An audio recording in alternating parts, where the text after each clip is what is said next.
Ничеме 100 шақырымнар үтіп, Қазаннан хәтле Ульян өлкәсе Кулатка районы Зимнише авылына хәтле килдек тә, дуслар.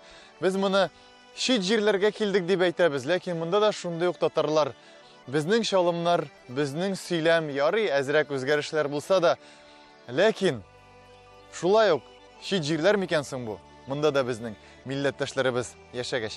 Без сезне бүген Зимнише авылы белән таныштырырбыз. Ульян, Сарытау һәм Пенза өлкәләре яңа Зимнишәне Хабибулла Ишан Хансаваров авылы буларак белә. Шуңа тапшыруыбыз да мәчет янәшәсендә башлана.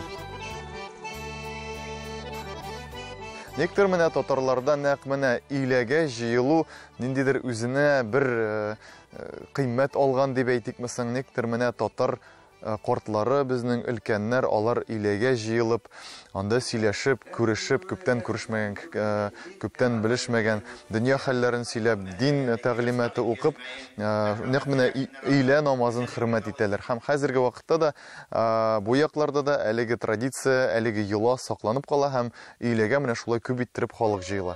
Кортларның мәчеттән чыкканын көттек. Исәнләшәбез дә, исәнләшәбез. Берсе дә кемсез, ни эшләп йөрисез дип безнең эшкә кысылмады.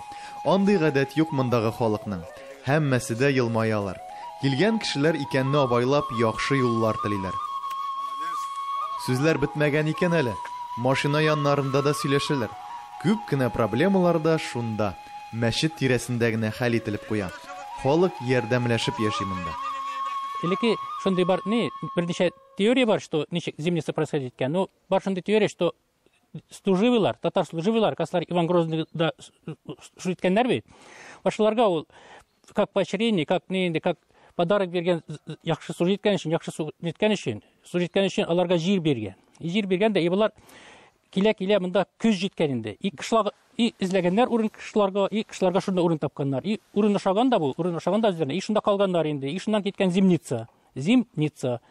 Анда инде булганнар 7-8 шул служивый татарлар инде, татар мурзалары. Шулардан киткән инде Зимница авылы киңәеп киткән, итеп киткән. Ул шул инде историягә киләбездә 1800 еллардан инде ничек данны күтәрелә башлаган шул Ишан бабай инде безнең данны күтәргән инде. Ишан бабай Хансаваров ул инде күтәрелгән безнең авылның да кушаматы дигән һәр бер авылда әтәләр бит инде. Кемдер анда каштаннар, кемдер нәрсә, безнең инде Ишан диләр инде. Ишаннар инде диләр безгә. Ул шул инде Ишан бабай Хансаваровтан инде киткән. Әлбәттә килүчеләрдән дә төрлесе булгандыр. Тик монда килеп төпләнгәннәргә авылның дини рухы тәэсир итми калмый.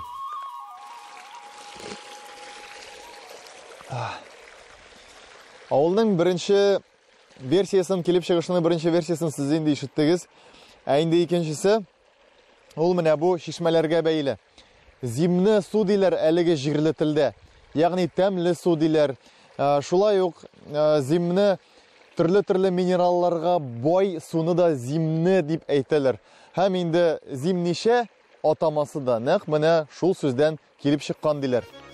Зимнише әйләнә тирәдә Хабибулла Хансавар авылы буларак билгеле. Әлбәттә, без авыл кортларын да юкка гына көтмәдек.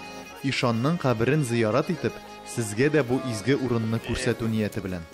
Без әле Ульянский өлкәсе Иске Кулатка районы Яңа Зимнише авылында Хабибулла Ишан бабайның зиярат кылабыз инде каберстанда инде.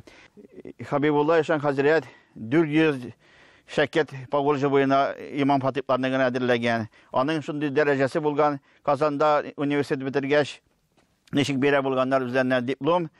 Хабибулла Ишан хәзрәтнеке дә шундый дипломы дистеп әйткән. Бүтән якка таралганнар аның шәкертләре, имамнары. Әледә һаманда киләләр, дуа укылар, зиярат кылалар алар. Аллага шөкер. Шул вата күпме халыкны ислам диненә өндәгән өчен, өйрәткән өчен, өлеке моны школлар булмаган халыкны күпме яклардан бүтән Поволжьеның почти җыела булганнар, укырга алганнар, гилем ала булганнар. Ятим балаларны астан ояла булган. Шуларны ятимләргә знание бирә булган, гилем бирә булган. Потому что аларның үзләренең укырга возможности булмаган, ятиянеләре булмаган. Шул ятимнәрне ул җәрләгән, гарипларны җәрләгән. Шуның өчен ул İslam dinində nitkən begində tırışıb öyrətkən İslam dininə indi. Ишан хәзрәт татарларда киң таралган Нақшбандия тарихатыннан, Әлеге мәктәп 14-нче гасырларда яшәгән Баһауэддин Нәкышбанди тарафыннан барлыкка китерелгән. Дөресрәге, вакыт үтү белән шул галимнең тәгълиматын өйрәнгәннәр тарафыннан шулай атала башлый. Мисал өчен, Әбу Ханифа мәзһәбендә булучыларны Хәнәфиләр дигән сыман. Тарикат дигәч, диннән тайпылыш диеп уйлый күрмәгез. Бу динебезне һәм дә милләтебезне саклап калган иң көчле институтларның берсе була. Әлеге кеше, Хабибулла, күргәнебезчә, кешеләрне укыткан, бик күп имамнарны әзерләгән, ятимнәрне сыендырган, гарип гырабәләрне, тулларны караган һәм ягъни кешеләрне яраткан. Кешеләрне яраткач, Аллаһ Тәгалә аны яраткан. Ягъни исеме җисеменә туры килде. Хабибулла, Аллаһның сөеклесе, Аллаһның яратканы. Ул кешеләрне яратты, Аллаһ Тәгалә аны үзен. Хабибулла ишан 400-дән артык имам хәзрәт әзерли. Ул биргән дипломнар югары уку йортлары бирә торган дипломга тиң була. Күбесе монда таныйлар ишан бабайыбызны, киләләр, хөрмәт итәләр. Бездә бит сау вакытта әтиәниләребезне, шундый остазларыбызны, кардәшләребезне хөрмәт итәргә тиешләр. Рәнҗеткән булса вәкиллек алырга, үлгәчтән соң васыятларын үтәргә. Шулай ук Девадан хатимнан унутмаска инде үзләрен, каберләрне чистартырга. Шулай булгаштан безнең динебез дә, илебез дә бетмәс, тарихыбыз да бетмәс, Алла кушса. Бүгенге көндә дә ишан янына бик күп халык килә. Тик килгән кешенең дә нияте изге булырга тиеш. Ислам динендә каберләрдән дуга кылып сорау, аларга курбаннар чалу катгый тыелган. Бу кеше үтерүдән дә олырак гөнаһ. Әлбәттә, каберләр темасы исламда бик нечкә тема дип әйтик, шулай бит. Чөнки ширк темасы да бар. Шулай, монда, мәсәлән, каберләргә гыйбадәт кылу дигән бик зур гөнаһлар бар. Шуңа күрә ислам һәм ширк дигән әйбер, ягъни Аллаһ Тәгаләгә тиңдәшлек кылу, ул бер-берсенә капма-каршы әйбер. Ислам һәм ширк бер юлы була алмый. Инде кешеләрнең әлеге җирләргә зияраткылыкка килү дигән нәрсә, минемчә, бу күбрәк аңа хөрмәт йөзеннәндер. Ишан бик зур изгелекләр эшләгән. Шундай әйбер дә бар бит әле исламда, садакатул җария дип атала ул. Ягъни синнән соң син кеше үлгәч, бөтен гамәлләр киселә. Һәм инде кешегә әҗер савапта, гөнаһлар да инде бармый. Ләкин әгәр дә кеше шишмә агызып калдыра икән, мәчет төзеп калдыра икән, яки үзенә дуга кыла торган укучылар, балалар калдыра икән, бу аңа әле әҗер савапларының килеп торуын кисми. Шуңа күрә әлеге кеше, минемчә, кешеләрне укытып, яхшы гамәлләр эшләп, әле үзенең садакатул җариясен арттыра һәм әлеге менә бу урыннарның каралуы, кешенең монда изелмәү, аяк суынмавы, менә әлеге кешенең бу җирләрдә, бу урында милләт өчен, дин өчен кылган изгелекләре шул хәтле олы булган ки, һәм менә аны әле үлгәч тә һаман истә тоталар, һаман карыйлар. Ишанның нәсихәтләре генә түгел, истәлекләре дә сакланып кала. Аларны да авыл халкы күз карасыдай саклый. Шитик. Аякка киясең, тәхриятың бозылмый инде. Бер төр ярышлай инде. Мәсих кылырга ярый. Да, мәсих кылырга да. Шулай 2 мәрбә белән мәсих кыласыз, сез беләсез. Вот шул. Вот они кепеши булган. 40-нчы размер булган. 40-нчы размер инде, ну, аны кем булган? Аның ниннән? Аның мәдрәсәсеннән инде бу. Именно ул килгән дип әйтәлми без инде, конечно. Зимничәгә бик ераклардан имамлыкка укырга килгәннәр. Хәзер дә авылда даими рәвештә мәдрәсә эшли. Әлхәмдүлиллаһи раббил аламин, ар-рахманир-рахим, малики яумид-дин, ийяка нәгъбуду ва ийяка настаин.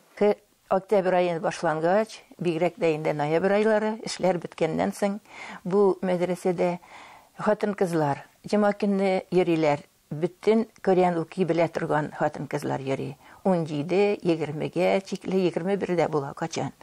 Шулай йөрибез һәр җомга көн.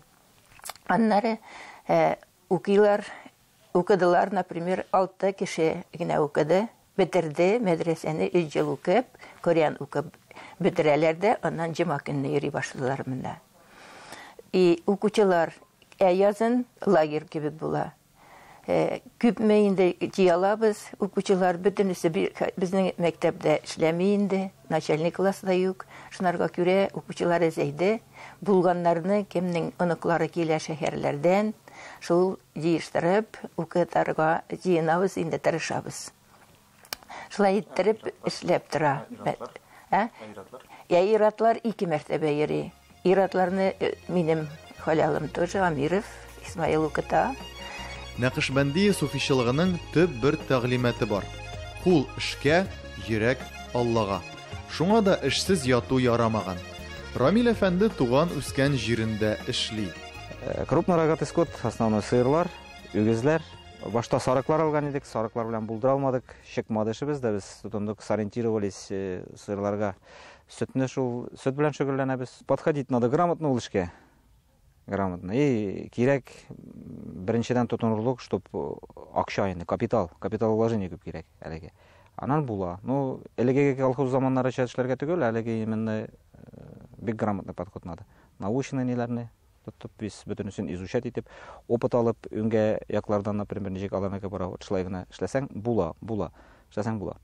Хотел үземне нитергә, үземә эшләргә хотелось. Үземнең авылда сөт кичиттә мен торгым килә, никтер белмим, ошамады. Тордым Ханты-Мансийскидан да үзем булдым, ну и кире җыенып кайттым монда. Что-то вот кире потянуло дип әйтеп була, настама. Ну, алай мен әйтәлмим, нәрсәдән именно вот причина. Ну, лекедән леке вот неем бар иде. Энтузиазм какой-то вот. Шундай, монда кире кайтып эшләргә. Вот, может, шунара күрәләр инде кайтканмын да и начал заниматься эшләдем. Нәкышбәндия нәкыш сүзеннән чыкканы аңлашыла. Монда ул кешеләрнең йөрәген Аллаһ Тәгаләнең нуры белән бизәү мәгънәсендә. Зимничә авылының күп санлы вакытлары, шанлы вакытлары булган. Әйе, 6000, 7000 кешелек заманнары. Һәм күз алдыгызга китерегез, бүгенгесе көндә 5 зират әлеге авылда. Һәм зиярат сүзе гарәп сүзе. Һәм ни гаҗәп, ул каберлек дигәнне аңлатмый, һәм каберләр җирләнә торган дигәнне дә аңлатмый. Ә зиярат сүзе җәмәгать кунакка бару, визит белән бару дигәнне аңлата. Һәм инде моны гарәпләр ишетүгә безгә шулай диделәр. Сез татарлар гаҗәеп акыллы булгансыз икән. Сезнең ата-бабаларыгыз бездәге кебек мәкбара түгел, ягъни каберләр урыны түгел, ә инде зиярат дип кушканнар. Чөнки каберләрне зиярат итегез. Аңа кунакка барыгыз, аларга кунакка барыгыз дигәннәр. Чөнки бу пәйгамбәребезнең хадисеннән чыга. Каберләрне зиярат итегез. Каберләргә барыгыз. Һәм алар сезгә үлем турында исегезгә төшерер. الرحمن الرحيم مالك يوم الدين إياك نعبد وإياك نستعين اهدنا الصراط المستقيم الحمد لله رب العالمين ربنا آتنا في الدنيا. Бүгенге көндә Зимничә авылы тире һәм башка бик күп татар авыллары да әлегә тире. Һәм без аларның кадерен белгән очракта гына алар тиреклеген дәвам итәчәк. Дуслар, инде монысы безнең җаваплылыгыбызда, аларның кадерен белүебез. Шуның белән без сезне бүген Зимничә авылы белән таныштырдык һәм юлыбызны дәвам итәбез. Шулай ук башка авыллар белән сезне таныштыруыбызны дәвам итәчәкбез.